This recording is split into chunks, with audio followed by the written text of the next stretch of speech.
Kirk Cousins isn't the problem in Minnesota. At the same time, I'm not sure if he's the solution either. If there's any concerns about his clutchness, you can put those to bed. He had 117 QBR in the fourth quarter and was better in the red zone than anywhere else in the field in 2020. While there are some things holding Cousins back from being a truly elite quarterback, he's really very accurate and technically sound. I wouldn't say that he has the cleanest mechanics in the world, but sometimes if you have the arm talent, it doesn't really matter. Cousins throws with great accuracy and power, and most of that comes from having a really consistent base.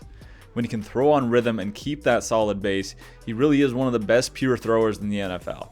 He can throw guys open, put the ball anywhere he wants to, and he really thrives on those short and intermediate throws. Even when he's facing pressure or on the move, he shows really good accuracy.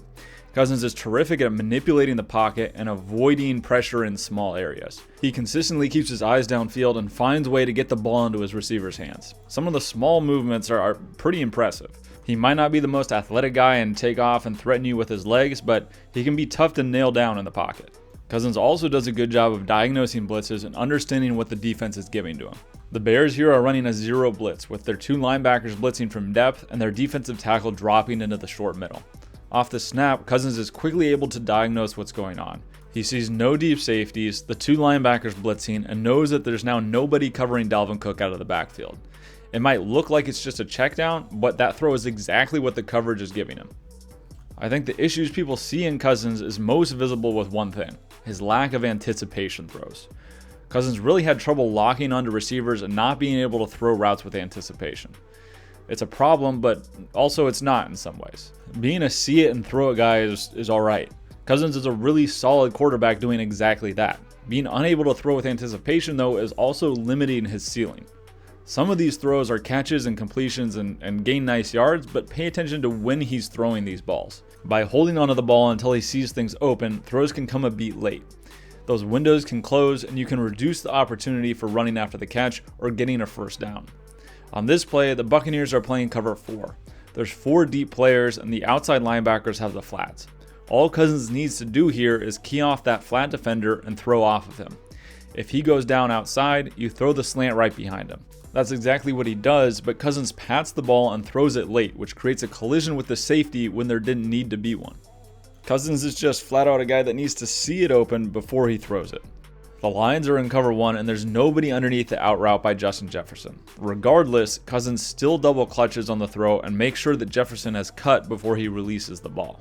While he can get away with it sometimes, other times waiting that extra second closes the window to the throw. The Bears are playing cover 2 to the top of the screen with the corner staying in the flats and Eddie Jackson trying to get over the top from the middle of the field. Cousins is looking that way and there's a great opportunity for a hole shot there before the safety gets over. Cousins sees the corner stay short with the out route and needs to throw the ball right now to fit it in. Instead, he waits too long and the hole closes. Because he doesn't throw with anticipation and he ends up holding onto the ball, he winds up getting strip sacked. All these small things and misses can add up in games, which is why he can be a divisive quarterback. His accuracy is great, he's on target, he can make any throw, but sometimes he just doesn't get the job done.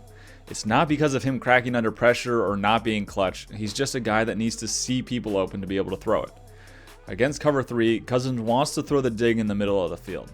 He's staring at it, it's there, but he waits until Jefferson is already out of his break before he thinks about throwing it. By then, the linebacker playing the hook curl has gotten enough depth to dissuade him from throwing it. Now that defender has cleared though, that opens up the curl outside on his second read. Cousins again has a chance to throw this with anticipation. He just saw the linebacker vacate that area, which means the curl should be open. Because of that initial hesitation though, the timing is a little off and the receiver has already broken on the curl. That gives the defender time to break on the ball and force the incompletion. In Cousins' defense, there were multiple times this year where there were just clear busts by the receivers or scheme. Guys are running into each other or are in the same place at the end of their routes. It's hard to throw with anticipation when you don't trust your receivers or the scheme. Cousins and the Vikings are going to be on their 6th offensive coordinator in 6 years now, with Kubiak retiring. As an example, the Vikings are running an RPO here. Cousins is reading that middle defender. As he feeds inside, that means he should throw the RPO. Number 83, Tyler Conklin, does not need to block that man because he's the read guy. However, Conklin messes this up and tries to get in front of that defender. As a result, he runs into Adam Thielen, the intended receiver. That messes up the timing of the route and forces the sack. Instead, he should be blocking the outside corner. Thielen isn't turned in time for the quick arrow, and the play is dead in the water. And it's not Kirk Cousins' fault. He made the correct read on the defender key, but his receivers messed up their assignments. These kinds of misunderstandings or scheme issues popped up all season. As Cousins is coming out of his run fake here, the Vikings have 3 receivers within 5 yards of each other. The Lions could cover them with 1 defender if they wanted. It's not polished or good offensive football in the passing game. Cousins did make a few anticipation throws to Adam Thielen, who's obviously a guy that has been in Minnesota with Cousins for a while and whom he trusts. Here against Tampa Bay, Cousins is releasing the ball before Thielen has come out of his break, and it's an easy completion on the sideline. Aside from the anticipation issue, the Minnesota offensive line was a disaster. Basically, the worst formula you could have is a quarterback that doesn't throw with anticipation and an offensive line that is terrible in the interior. Dakota Dozier, their left guard, just isn't it. He was absolutely awful all year and routinely gave up pressures on stunts and twists, even if he had help.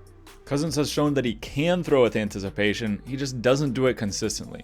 Whether that's because he's just flat out not able to, or because he doesn't trust his receivers in the scheme, I'm not sure. However, he absolutely can see it and rip it. If you give him space and clear reads, he'll make the throw almost 100% of the time. Cousins has all the tools to get it done. At least the offensive skill guys are around him to help him succeed. The line is another issue entirely. The Vikings need a couple pieces on defense, but don't sleep on them in 2021. They had injuries all over their front 7 with Kendricks, Barr, and Pierce, and had spurts during the season of looking like a really good team. If Cousins can settle in and begin to trust Justin Jefferson and his tight ends, that offense could be top 5 in the NFL. Hey guys, make sure to check out the Patreon for weekly game picks, some extra bonus content and video breakdowns every week. There's also early releases for these full breakdowns. You can donate just $1 a month and that gives you access to all of it. I appreciate you guys tuning in, and until next time, I'm Casey Sully and I'll see you on the next film breakdown.